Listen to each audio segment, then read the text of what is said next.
Hello to everyone. Today we are going to discuss the second part of real numbers. हमने last video में HCF, LCM depending questions किए थे. In this video we are going to discuss the irrational numbers and we are going to prove the irrational numbers. तो हम irrational number अगर हमारे पास है, how we are going to prove it. Before proving that theorems, we are going to discuss one very important theorem. Theorem क्या है कि let p be a prime number if p divides a square then p divides a where a is a positive integer. ये statement आपने याद करनी है. Statement is very important क्योंकि ये स्टेटमेंट हम यूज़ करेंगे और प्रूव करेंगे कि जो नंबर हमारे पास गिवन नंबर है वो इरेशनल नंबर है और वो किस तरह से इरेशनल नंबर है. तो इस थ्योरम को आप पहले समझो कि कहना क्या चाह रहा है कि अगर हमारे पास कोई नंबर है, वो कौन सा नंबर है, प्राइम नंबर है. अगर वो प्राइम नंबर ए स्क्वायर को डिवाइड करता है तो p a को भी डिवाइड करेगा. और a क्या है, कोई भी आपका पॉजिटिव इंटीजर है. So let us take an example to understand कि अगर सपोज मेरे पास एक प्राइम नंबर है 2 और मेरे पास कोई नंबर है a square that is 10 square. So 10 2 क्या करेगा, 10 स्क्वायर को डिवाइड करेगा कि नहीं करेगा. That is 10 into 10/2. तो हमारे पास वैल्यू आ जाएगी 50. तो क्या कह रही है थ्योरम, क्या कहना चाह रहा है थ्योरम कि p डिवाइड करेगा a को भी. तो p जो है, ये जो हमारे पास p है वो p किसे डिवाइड करेगा, a को भी डिवाइड करेगा. Means 2 will divide 10 also. अगर हमारे पास जो p है a स्क्वायर को डिवाइड नहीं कर रहा तो p a को भी डिवाइड नहीं करेगा. फॉर एग्जाम्पल हमारे पास a स्क्वायर है 4 स्क्वायर और मेरे पास प्राइम नंबर क्या है, this one is your a square और मेरे पास प्राइम नंबर है 3 दैट इज p. 4 स्क्वायर को डिवाइड नहीं करता 3, मीन्स एक प्रॉपर वैल्यू नहीं आएगी हमारे पास. We left with some remainder. So what does it mean, तो 3 4 को भी डिवाइड नहीं करेगा. So that is your theorem कि अगर हमारे पास कोई p प्राइम नंबर है और p डिवाइड कर रहा है a स्क्वायर को तो p डिवाइड a को भी करेगा. और a क्या है हमारे पास, कोई भी positive integer. Now we are going to discuss, कोई भी हमारे पास अगर नंबर है सपोज √2 और हमने इसको प्रूव करना है कि वो क्या है, इरेशनल नंबर है. तो how we are going to prove. तो यहाँ पे √2 है, √3 है, √5 है, √7 है, √11 है, कोई भी अंडर वैल्यू है आपके पास.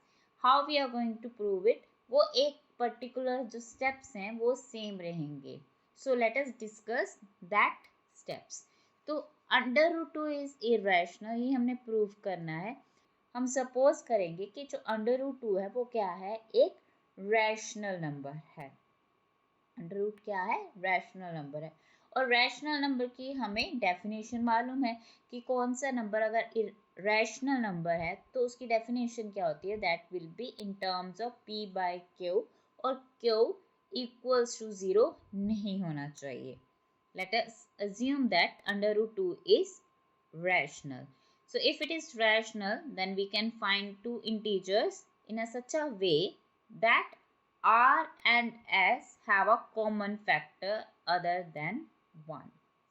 So we can find integers r and s where r is not equals to 0 such that √2 किसके इक्वल है हमारे पास, r/s. आप r/s लिख लो, you can write p/q, whatever you feel easy you can write. Okay, it is not about r and s only. हमने क्या बोला कि जो r and s है उसका कोई एक के अलावा another कॉमन फैक्टर भी है. For example we are having a number 4/8. तो इसमें आपके कॉमन फैक्टर 1 तो है ही और साथ में 2 is also there, right? So 4 can be written as 2 into 2, 8 can be written as 2 into 2 into 2. तो 4/8 क्या है आपका, रैशनल नंबर है. और उसका कॉमन फैक्टर अदर देन 1 है। अगर हमारे पास इस तरह से कोई फैक्टर है, हमारे पास ऐसा कोई रैशनल नंबर है, तो जो कॉमन फैक्टर है that we are going to divide it and we are going to write that number in another form. वो भी क्या होगा, सेम p बाय क्यू की फॉर्म में। सो अगर ये हमारे पास 4 एंड 8 के कॉमन फैक्टर्स को अगर हम क्या कर दें, कैंसिल कर दें, डिवाइड कर दें, तो we can write this value as in simple form 1/2। अब जो इसका हमारे पास बना 1 एंड 2, 1/2, ये दोनों जो आपके पास इंटीजर्स हैं वो क्या होगा, उसका कॉमन फैक्टर क्या होगा, 1 होगा। अब these numbers are known as co-prime। co-prime numbers कौन से होते हैं, co-prime numbers वो होते हैं जिनका HCF क्या होता है, 1, means their highest common factor is 1। so let us write first, under root 2 is equals to a by b, or a and b are your co-primes। now we can rearrange them and we can write it as that under root 2 into b is equals to a। Can we write? Yes, we can write. We can cross multiply the terms. Now by taking this squaring both sides, we get 2b square is equals to a square। इसे equation number 1 दे देते हैं। What does it mean? इसका मतलब क्या है, इसका मतलब ये है कि 2 will divide, 2 divides a square। we can write ना b square is equals to a square by 2। इसका मतलब क्या होगा कि 2 will divide a square। अगर 2 divides a square then by theorem, जो अभी हमने थ्योरम की थी कि अगर हमारे पास p कोई प्राइम नंबर है और p डिवाइड करता है a स्क्वायर को, तो p डिवाइड करेगा a को भी। अब 2 क्या है हमारे पास, प्राइम नंबर है, we know that 2 is a prime number. So इसका मतलब क्या हुआ कि अगर 2 डिवाइड कर रहा है a स्क्वायर को, then 2 divides a also, that's it. अगर 2 डिवाइड कर रहा है a स्क्वायर को, तो 2 डिवाइड करेगा a को भी। तो इसका मतलब क्या हुआ, so we can write a is equals to 2c। we can write a is equals to 2c, और यहाँ पे c क्या है, that is some integer। so अगर a किसके इक्वल है, 2c के, then a square can be written as 2c square by squaring on both sides। इसका मतलब क्या होगा कि a square किसके इक्वल हो गया, 4c square के। अब फर्स्ट और सेकंड इक्वेशन को अगर हम क्या करें, कंपेयर करें, तो इसका मतलब है 2b square is equals to 4c square, और we can say b square किसके इक्वल है, 2c स्क्वायर के। तो again what does it mean, that 2 divides b square, and if 2 divides b square then 2 divides b also. But हमने क्या लिया था, a and b are the co-primes, और co-primes क्या होते हैं हमारे पास, co-prime numbers are those numbers they are having HCF as 1। But अभी हमारे पास क्या आ गया कि a और b का तो एक कॉमन फैक्टर आ गया, that is 2 divide a, 2 divide b। तो a और b का कॉमन फैक्टर क्या हो गया, 2 हो गया, which is not possible. But हमने तो a एंड b क्या लिया था, co-prime लिया था। तो इसका मतलब ये हुआ कि जो हमने कंडीशन ली थी, हमने जो सपोजिशन की थी, जो हमने अजम्पशन की थी कि under root 2 is a rational number, वो उसको क्या कर रहा है, कॉन्ट्राडिक्ट कर रहा है। वो क्या कर रहा है, कॉन्ट्राडिक्ट कर रहा है। अगर कॉन्ट्राडिक्ट कर रहा है तो what does it mean, so it means कि अंडर रूट 2 इज इरेशनल। यहाँ पे जैसा मर्जी आपके पास क्वेश्चन आ जाए कि prove this number is irrational, तो आपने क्या लेके चलना है कि वो नंबर क्या है, हमारे पास रैशनल नंबर है। और रैशनल नंबर किस फॉर्म में होता है, p बाई क्यू की फॉर्म में होता है, और Q can't be zero, means Q zero नहीं हो सकता। देन अगर वो ज़ीरो नहीं हो सकता और जो दो इंटीजर्स की फॉर्म में हम ले रहे हैं वो को प्राइम होगा, then we prove that our assumption is wrong, कि वो rational नहीं हो सकता, that number is irrational. So very important question, इस तरह का question आता ही है. So और किस तरह से question आ सकता है? So let us take another example कि show that 5 minus under root 3, यहाँ पे space है, ठीक है, 3 I नहीं है, 5 minus root 3 is irrational. तो अगेन 5 माइनस अंडर रूट 3 हमें क्या बोला है? इरेशनल प्रूव करने के लिए, शो करने के लिए. तो हम फिर से क्या कहेंगे कि जो 5 माइनस अंडर रूट 3 है वो हमारे पास क्या है? रैशनल नंबर है. और एट द एंड हम उसको कॉन्ट्राडिक्ट कर देंगे अपनी असम्पशन को और प्रूव कर देंगे कि नहीं भाई, हमने जो लिया था वो गलत लिया था, ये रैशनल नहीं, ये इरेशनल है.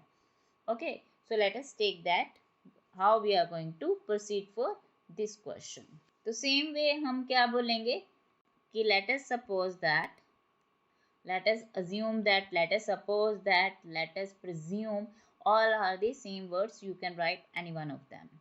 5 minus under root 3 is rational. If it is rational, it means 5 minus root 3 can be written as in the form of a by b. A and b are here, this one is and. A and B are co-primes and B can't be 0. अगर co-primes हैं तो what does it mean? Their HCF is 1. HCF of A and B is 1. So we can write this number as root 3 is equals to 5 minus A by B. और we can write under root 3 is equals to 5b minus a by b. तो ये तो rational number है, we know that. ये किस form में है? p by q की फॉर्म में. But this one is not a rational number. अभी तो हमने प्रूव किया कि अंडर रूट वाली जो टर्म्स हैं वो क्या है हमारे पास? इरेशनल नंबर है. सो इज इट पॉसिबल कि रैशनल और इरेशनल नंबर्स आपके क्या हो जाए? इक्वल हो जाए? नॉट पॉसिबल, हो ही नहीं सकता किसी भी तरह से. तो इसका मतलब क्या हुआ कि जो हमारी अजम्पशन है, हमने जब अज्यूम किया था कि ये नंबर क्या है? रैशनल नंबर है, वो रैशनल नहीं है, वो क्या है? इरेशनल नंबर है. So that's it. तो आप अब वर्डिंग लिख सकते हैं. सो यहाँ पे हम क्या लिख सकते हैं कि we get 5 minus a by b is rational and root 3 is irrational. So which contradicts the assumption. So अगर ये contradict करती है assumption, therefore 5 minus root 3 is irrational. That's it. So 5 minus root 3 है, 7 प्लस रूट 3 है, कोई भी number जिसमें addition है या सब्ट्रैक्शन है, रैशनल और इरेशनल का, सो वो क्या होगा? ऑलवेज इरेशनल नंबर होगा. और किस तरह से प्रूव करेंगे? प्रिज्यूम करके कि that is your rational number and at the end we are going to prove it is irrational number. So let us take the last example of this topic. Show that 3 under root 2 is irrational. Again same way, let us suppose that 3 under root 2 is rational. So what does it mean? It means 3 under root 2 is equals to a by b such that a and b are co-prime and HCF of a comma b is 1 and b can't be, b is not equals to 0. We can write under root 2 is equals to a by 3 into b. So this one is your rational and this one is your irrational. So again एक number आपका क्या है? Rational है और दूसरा number क्या है? Irrational है. सो क्या करेगा? ये कॉन्ट्राडिक्ट करेगा हमारी the fact that root 3 is irrational. So that's all about your real numbers. Real numbers में आपके पास है HCF, LCM questions and irrational numbers. So in the next video we will discuss the pair of linear equations in two variables. So thank you so much. If you understand this topic, then like, share, and subscribe my channel. And also you can join me the Telegram channel.